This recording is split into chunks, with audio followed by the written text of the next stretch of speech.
কিরে রতন, গোরস্থান থেকে বাইর হওয়ার পর থেকে তো তোর মুখে আর কোনো কথাই নাই।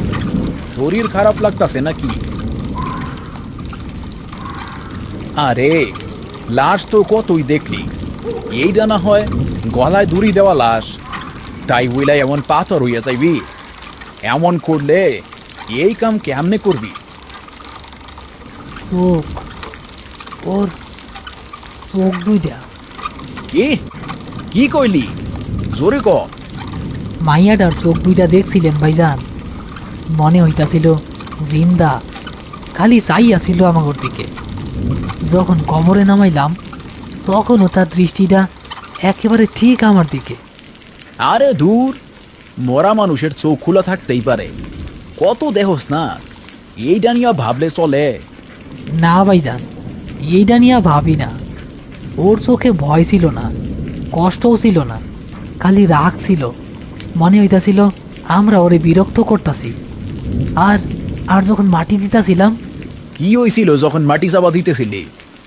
আমার মনে হইল কবরের ভিতর থেকে কে জানি কইল, আমার আমার দড়িটা কই? মাথা খারাপ হইছে নাকি তোর? এগুলা কি বলতাছস বলতা বল? বৃষ্টির শব্দে ভুল শুনছস। চুপ থাক, আর একটা কথাও কইবি না।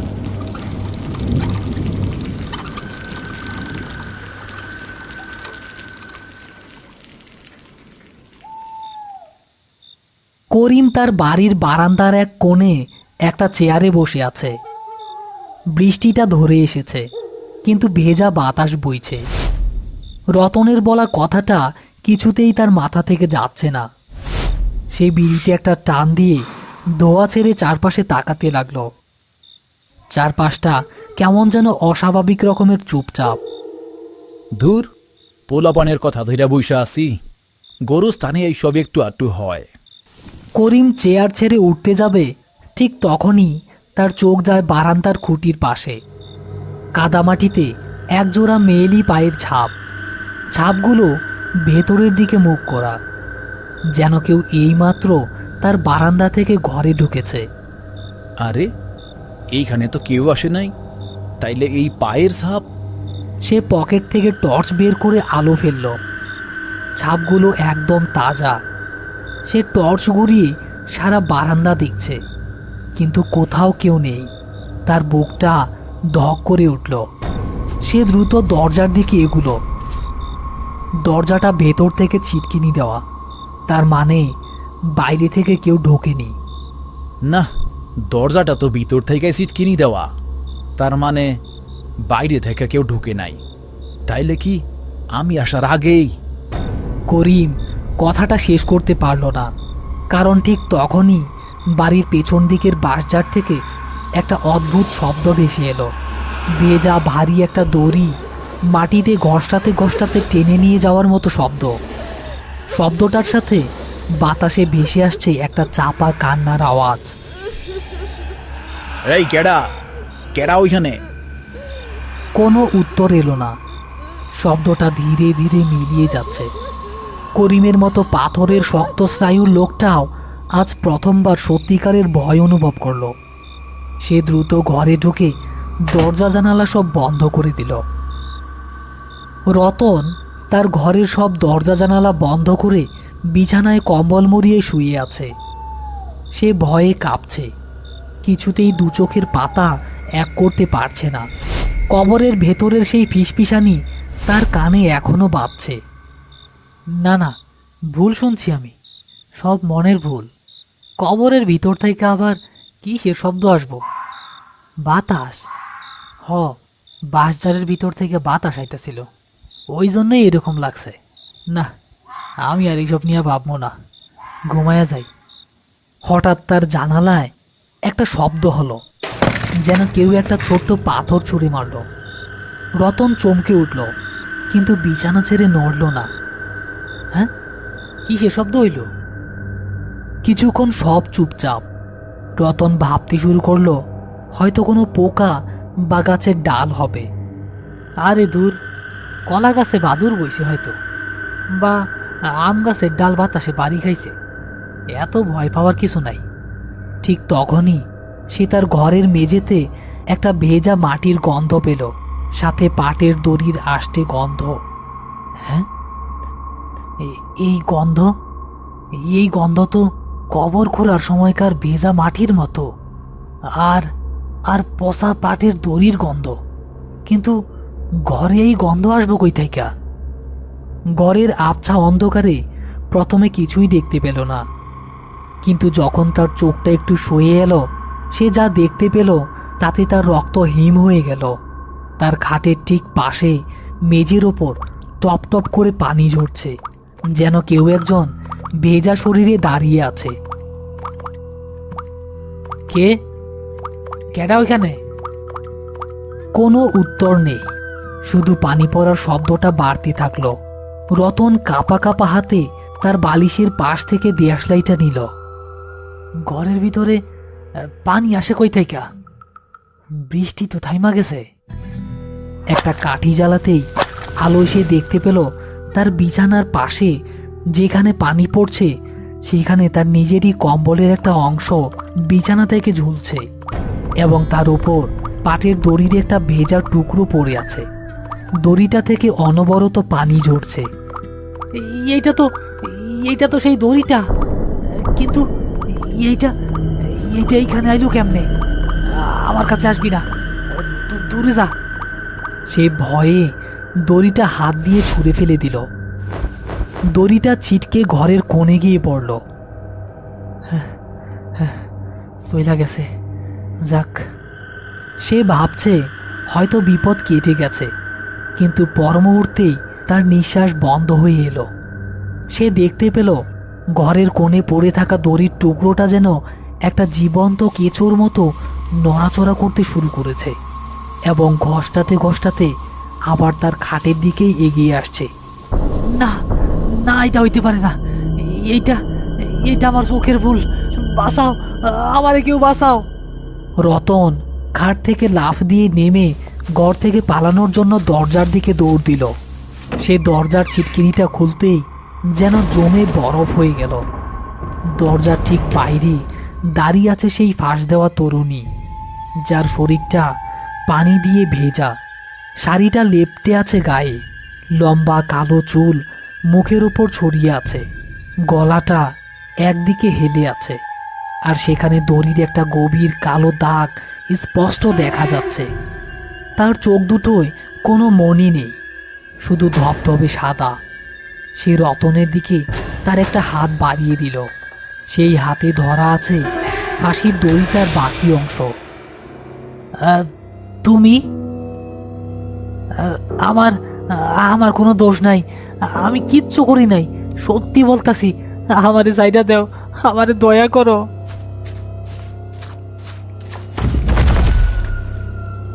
না না, এইটা আমি নিব না, এইটা আমি নিব না, সরাও, এইটা আমার সামনে থেকে সরাও, আমারে মাইরো না, আমারে জায়গা দাও।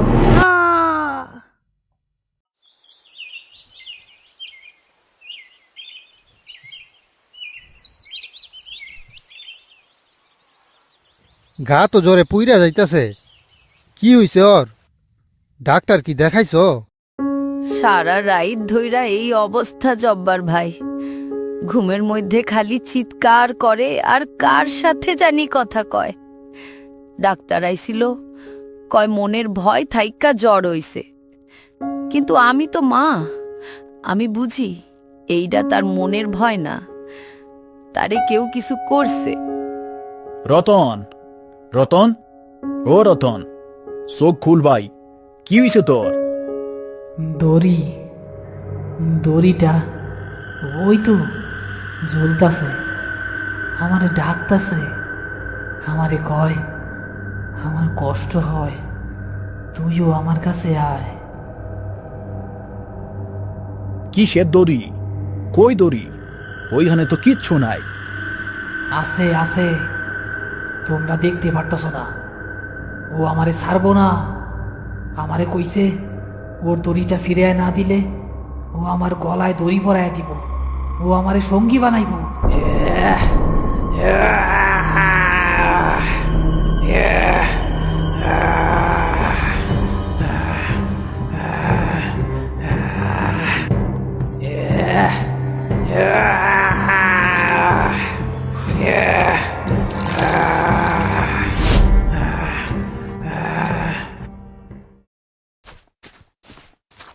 জব্বার ভাই, এটা কি হইতাছে? ওর তো মাথা খারাপ হয়ে গেছে। মাথা খারাপ হয় নাই করিম, ওর উপর ভর করছে। ওই মাইয়ার আত্মা রতন রে ছাড়বো না। কিন্তু কেন? আমরা তো শুধু দাফন করছি। রতন তো কোনো দোষ করে নাই। দোষ রতন করে নাই, দোষ করছে পরিস্থিতি। আমি তোমার একটা কথা জিগাই, লাশ নামানোর পর মাইয়াটার ফাঁসির দড়িটা তোমরা কি করছিলা? দড়ি দড়ি তো ওই গাছের গোড়াতেই পইরা আসিল। পুলিশ কইল যা করার তোমরাই কইরো। আমরা তো লাশ নিয়ে তাড়াহুড়া কইলা চইলা আইছি। দড়ির কথা তো মনে ছিল না। সর্বনাশ, এইখানেই তো সবচেয়ে বড় ভুলটা হইছে। মানে কিসের ভুল? আরে, যে জিনিস দিয়া অপঘাতে মৃত্যু হয় সে জিনিস তো সাধারণ জিনিস থাকে না। ওই দড়ির প্রত্যেকটা আঁশের মধ্যেই মায়াটার শেষ নিঃশ্বাসের কষ্ট, ওর যন্ত্রণা আর আক্রোশ জমা হয়ে আছে। ওই দড়িটাই ওহন ওর আত্মার বাঁধন হইয়া গেছে। যতদিন না ওই দড়ি ওর শরীর বা কবরের সাথে দাফন করা হইব, ততদিন ওই আত্মা ওই দড়ি ছাড়ব না। তাইলে এখন উপায় কি জব্বার ভাই? উপায় একটাই, যে কইরাই হোক ওই দড়ি খুঁজা বাইর করতে হইব। আজ রাইতের মধ্যেই ওই দড়ি নিয়া মাইয়ার কবর খুইরা ওর লাশের সাথে দিয়া আসতে হইব, নইলে রতন রে বাঁচানো যাইব না। বলেন কি, আবার কবর খোলা লাগবো? হ, এছাড়া আর কোনো পথ নাই। চলো, দেরি করা যাইব না, আগে গিয়া দড়িটা খুঁজি। রাতের বেলা ওই গাছের তলায় যাওয়াটা ঠিক হইব না।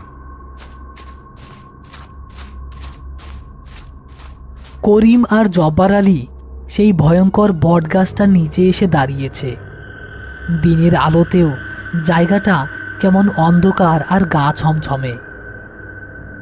বিশাল গাছটা যেন হাজারটা হাত দিয়ে আকাশটা ঢেকে রেখেছে। বাতাসে গাছের পাতা নড়ার শব্দ যেন কারো ফিসফিসানির শব্দের মতো শোনা যাচ্ছে। এইখানেই তো লাশটা ঝুলতা ছিল। দড়িটা তো এই আশেপাশেই থাকার কথা।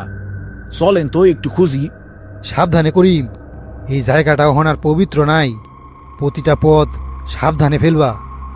তারা দুজনে মিলে গাছের গোড়ায় আর ঝোপঝাড়ের মধ্যে তন্ন তন্ন করে খুঁজতে থাকলো, কিন্তু দড়ির কোনো চিহ্নও নেই, যেন জিনিসটা বাতাসে মিলিয়ে গেছে। আরে, কই গেল দড়িটা?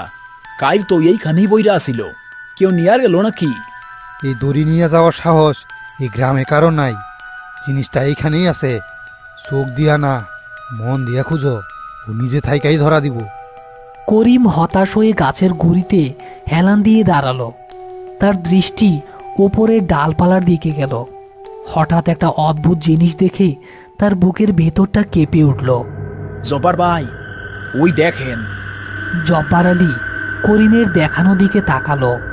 তারা দুজনেই বিস্ময়ে হতবাক হয়ে গেল। যে ডালটায় মেয়েটি ফাঁস দিয়েছিল সেই ডালটাকে পেঁচিয়ে একটা দড়ি ঝুলছে। দড়ির শেষ মাথায় একটা ফাঁসের গিঁট তৈরি করা, এবং সেটা বাতাসে হালকা হালকা দুলছে, যেন কাউকে আহ্বান করছে। আরে, কাল তো এইখানে কিছু আসিল না। জব্বার ভাই, ও ও আমাকে লোকে খেলা করতেছে। ও চায় আমরা যেন ওই দড়িটা নিকে যাই। যা করার তোমার এই করতে হইব করিম। আমার এই বয়সে গাছে ওঠা সম্ভব না। মনে সাহস রাখো, আয়াতুল কুরসি পড়তে পড়তে উঠবা। করিম একটা দীর্ঘশ্বাস ফেলল। সে জানে এছাড়া আর কোনো উপায় নেই। সে গামছাটা মাথায় পেঁচিয়ে গাছে উঠতে শুরু করলো, কিন্তু গাছটা কেমন অস্বাভাবিক রকমের পিচ্ছিল। সে কয়েকবার উঠতে গিয়েও পিছলে পড়ে যাচ্ছে। এই গাছটাতে এমন আট হালুয়া ছিল না। মনে হইতাছে কেউ তেল ডাইলা রাখছে। সাহস হারায়ও না করিম, সময় নাই। করিম এবার তার গায়ের সমস্ত শক্তি দিয়ে আবার উঠতে শুরু করলো, এবং ধীরে ধীরে সেই ডালটার কাছাকাছি পৌঁছলো। সে হাত বাড়িয়ে দড়িটা ধরতে যাবে, ঠিক তখনই চারপাশের বাতাসটা হঠাৎ করেই ঠান্ডা হয়ে গেল। গাছের পাতা নড়া বন্ধ হয়ে গেল। একটা পচা স্যাঁতস্যাঁতে গন্ধ নাকে এসে লাগছে তার। হঠাৎ করেই যে ডালটায় করিম বসে আছে তার ঠিক ওপরের ডাল থেকে একটা ছায়ামূর্তি নিচের দিকে মাথা ঝুলিয়ে দিয়েছে। এটা সেই মেয়েটির আত্মা, তার চোখ দুটো সাদা, চুলগুলো সাপের মতো কিলবিল করছে। সে করিমের দিকে তাকিয়ে একটা বীভৎস হাসি দিল। ও আল্লাহ, ইয়ে এ, করিম ভয়ে প্রায় পড়েই যাচ্ছিল, কিন্তু সে নিজেকে সামলে নিল। আত্মাটা এবার তার দিকে একটা হাত বাড়িয়ে দিল। তার হাতের নখগুলো অনেক লম্বা এবং ধারালো। করিম, ওর চোখের দিকে তাকায়ও না, দড়িটা ধরিয়া টান মারো। এবার করিম চোখ বন্ধ করে তার সমস্ত শক্তি দিয়ে দড়িটা ধরে এক ঝটকায় টান মারল। সাথে সাথে আত্মাটা একটা বিকট আর্তনাদ করে উঠল এবং দড়িটা করিমের হাতে চলে এলো। কিন্তু আত্মাটা মিলিয়ে যাওয়ার আগে তার লম্বা নখ দিয়ে করিমের হাতে একটা গভীর আঁচড় কেটে দিল। ইয়ে এ, করিম যন্ত্রণায় কোকিয়ে উঠল এবং দড়িটা হাতে নিয়ে কোনো মতে গাছ থেকে নেমে এলো। পাইছি জব্বার ভাই, দড়িটা পাইছি। কাম হইছে, কিন্তু আসল পরীক্ষা তো অহনো বাকি। আজ রাইতে আমাকে আবার গোরস্থানে যাইতে হইব। তৈরি থাইকো করিম, আজকে রাতটা খুব লম্বা হইব। করিম হাতের দড়িটার দিকে তাকালো। দড়িটা তার হাতে আসতেই কেমন ঠান্ডা আর ভারী মনে হচ্ছে। তার মনে হলো সে শুধু একটা দড়ি ধরেনি, ধরে আছে এক অতৃপ্ত আত্মার সমস্ত যন্ত্রণা আর ক্রোধ।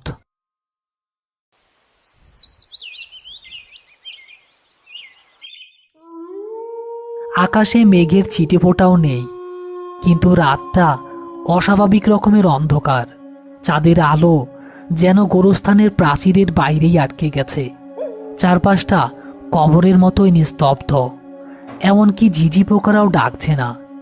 করিম আর জব্বার আলী সেই নতুন কবরটার সামনে এসে দাঁড়ালো। করিমের হাতে একটা কোদাল আর হ্যারিকেন, জব্বার আলীর হাতে সেই অভিশপ্ত দড়িটা। আর দেরি করিও না করিম, কাম শুরু করো। যা করার সূর্য ওঠার আগেই করতে হইব। জব্বার ভাই, রতনের খবর কি? অবস্থা ভালো না, জ্বর বাড়ছে, ঘুমের মধ্যে খালি ছটপট করতাছে আর কইতাছে, ও আইতাছে, আমারে নিয়া যাইব, আমারে নিয়া যাইব। আমাগো হাতে বেশি সময় নাই। করিম কবরের মাটিতে প্রথম কোদালের কোপ বসায়, কিন্তু মাটিটা যেন সিমেন্টের মতো জমে গেছে। কি ব্যাপার? মাটি তেমন শক্ত হওয়ার কথা না, কালকেই তো খুললাম। ও চায় না আমরা ওর শান্তি ভঙ্গ করি, ও আমাকে ভয় দেখাইতাছে। তুমি থামিও না করিম, মারতে থাকো। করিম গায়ের জোরে আবার কোপ মারে। এবার কোদালটা কয়েক ইঞ্চি ভেতরে ঢোকে, কিন্তু মাটি তোলার সাথে সাথেই ভেতর থেকে একটা ভ্যাপসা পচা গন্ধ বেরিয়ে এলো। গন্ধটা এতটাই তীব্র যে করিমের বমি চলে এলো। আচ্ছু, এটা তো লাশের গন্ধ না, এটা এটা তার চাইতেও খারাপ কিছু। এইটা ওর জইমা থাকা ক্রোধের গন্ধ, ওর ঘৃণার গন্ধ। তুমি কানে তুলা দিয়া নাও আর কোনো দিকে তাকাইবা না, শুধু মাটি কাটো। করিম কোনো কথা না বলে মাটি কেটে যেতে থাকলো। প্রতিটি কোপের সাথে কবর থেকে অদ্ভুত রকমের শব্দ ভেসে আসতে শুরু করলো। কখনো মনে হচ্ছে কেউ নখ দিয়ে ভেতর থেকে কফিন আঁচড়াচ্ছে, কখনো বা চাপা কান্নার আওয়াজ, আবার কখনো তীক্ষ্ণ হাসির শব্দ। পরিবেশটা ধীরে ধীরে অসহনীয় হয়ে উঠেছে। হঠাৎ করেই হ্যারিকেনের আলোটা দপ করে নিভে গেল। চারপাশটা ঘুটঘুটে অন্ধকার হয়ে গেল। জব্বার ভাই, আলোটা তো নিবা গেল। ভয় পায় না করিম, ও আমাকে পরীক্ষা নিতাছে। তুমি তোমার কাম চালায় যাও, আমি তোমার পাশে আছি। করিম অন্ধকারের মধ্যেই মাটি কাটতে থাকলো। তার শরীর বেয়ে ঘাম ঝরছে, কিন্তু সে থামছে না। সে জানে আজ থামলে রতনকে আর বাঁচানো যাবে না। কিছুক্ষণ কবর খোঁড়ার পর সে যখন কফিনের ঢাকনাটা দেখতে পেল, তখন হঠাৎ করেই চারপাশের সব শব্দ থেমে গেল। পুরো গোরস্থানে একটা হিমশীতল নীরবতা নেমে এলো। পাইছি জব্বার ভাই, কফিনটা পাইছি। সাবাস, ওহন কফিনের ঢাকনাটা খোলো। করিম কাঁপা কাঁপা হাতে কফিনের ওপর থেকে মাটি সরাচ্ছে। সে ঢাকনাটা ধরে টান দিতে যাবে, ঠিক তখনই কফিনের ভেতর থেকে পরিষ্কার মেয়েলি কণ্ঠে একজন বলে উঠল, আমারে বিরক্ত করিস না, আমি ঘুমাইতাছি, চইলা যা এখান থাইকা। করিম ভয়ে জমে গেছে, তার হাত পা অবশ হয়ে এসেছে। এটা কোনো মনের ভুল নয়, সে স্পষ্ট শুনেছে। করিম, ওর কথায় কান দিও না, ও তোমারে কাবু করতে চায়। ঢাকনাটা খুলো কইতাছি। এবার করিম তার সমস্ত সাহস এক করে কফিনের ঢাকনাটা ধরে হেঁচকে টান মারল। ঢাকনাটা খুলে যেতেই ভেতর থেকে একটা ঠান্ডা কালো ধোঁয়ার কুণ্ডলী বেরিয়ে এলো এবং চারদিকে ছড়িয়ে পড়ল। করিম কফিনের ভেতরে তাকিয়েই ভয়ে পিছিয়ে এলো। হায় আল্লাহ! জব্বর ভাই! জব্বার আলী টর্চ জেলে কফিনের ভেতরে আলো ফেলতেই তার নিজের মুখ থেকেও আর কথা বের হলো না। কফিনের ভেতরে লাশটা চিত হয়ে শুয়ে নেই। লাশটা হাঁটু গেড়ে বসে আছে, তার মাথাটা বুকের দিকে ঝুঁকে আছে, আর চুলগুলো সব মুখের উপর ছড়ানো। কিন্তু সবচেয়ে ভয়ঙ্কর ব্যাপার হলো তার দুটো হাত কফিনের ঢাকনার উপর এমনভাবে রাখা যেন সে ভেতর থেকে দরজা খোলার চেষ্টা করছিল। হঠাৎ করেই লাশটার শরীরটা ধীরে ধীরে উপরে উঠতে শুরু করলো। চুলগুলো মুখ থেকে সরে যেতেই দেখা যাচ্ছে তার বীভৎস চেহারাটা। চোখ দুটো কোটর থেকে বেরিয়ে আসতে চাইছে, আর ঠোঁটগুলো পচে গলে এমনভাবে একটা হাসির আকৃতি নিয়েছে যা দেখলে কোনো সাহসী মানুষেরও হৃৎপিণ্ড বন্ধ হয়ে যাবে। লাশটা তার একটা হাত ধীরে ধীরে করিমের দিকে বাড়িয়ে দিল।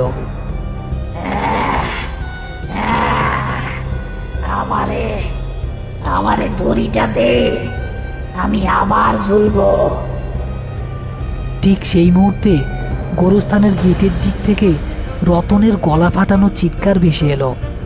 ভাইজান, ভাইজান, আমারে বাঁচান, আমারে নিয়ে যাইতেছে, আমারে বাঁচান। করিম আর জব্বার আলী চমকে সেদিকে তাকালো। তারা দেখতে পেল রতন ঘুমের ঘরে হেঁটে হেঁটে গোরস্থানে চলে এসেছে। তার চোখ দুটো বন্ধ, কিন্তু সে সোজা এগিয়ে আসছে কবরটার দিকে। তার পেছনে একটা কালো ছায়া যে তাকে মূর্তির মতো নিয়ে আসছে। সর্বনাশ! রতনের তো নিয়ে আইছে করিম। আর এক মুহূর্ত দেরি না, দড়িটা কফিনের মধ্যে ফালাও। করিম সাহস ফিরে পেল। সে জব্বার আলীর হাত থেকে দড়িটা ছিনিয়ে নিল, কিন্তু রতনের রূপ ধারণ করা আত্মাটা ততক্ষণে করিমের সামনে এসে দাঁড়িয়েছে।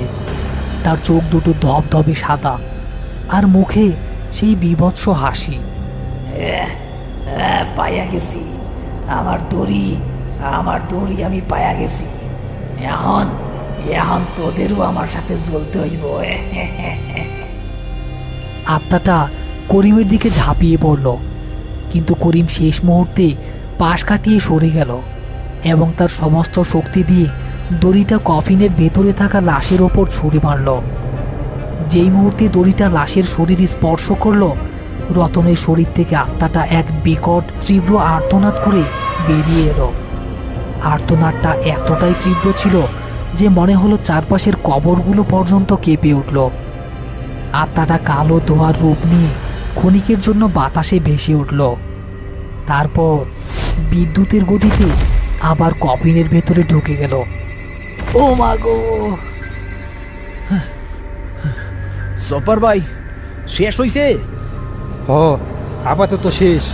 ওখান তাড়াতাড়ি মাটি চাপা দাও, আর এক মুহূর্ত এখানে থাকা ঠিক হইব না। তারা দুজনে মিলে পাগলের মতো কবরে মাটি চাপা দিতে শুরু করলো। এবার ভেতর থেকে আর কোনো শব্দ আসছে না। কাজ শেষ করে তারা রতনকে কাঁধে তুলে বাড়ির দিকে রওনা হলো।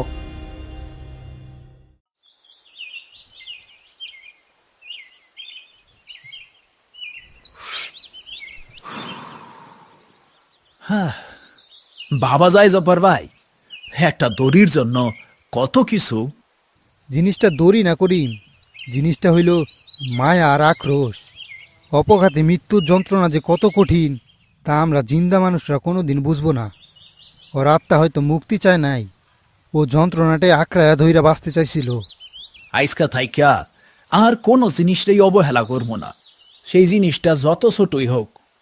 তোমার হাতের কি অবস্থা? ব্যথাটা তো কইমা গেছে, কিন্তু দাগটা দাগটা মনে হয় আর যাইব না জব্বার ভাই। কিছু দাগ থাইকা যাওয়াই ভালো করিম, তাহলে অতীতটা মনে থাকে আর ভুলগুলাও মনে থাকে। করিম একটা দীর্ঘশ্বাস ফেলে আকাশের দিকে তাকালো।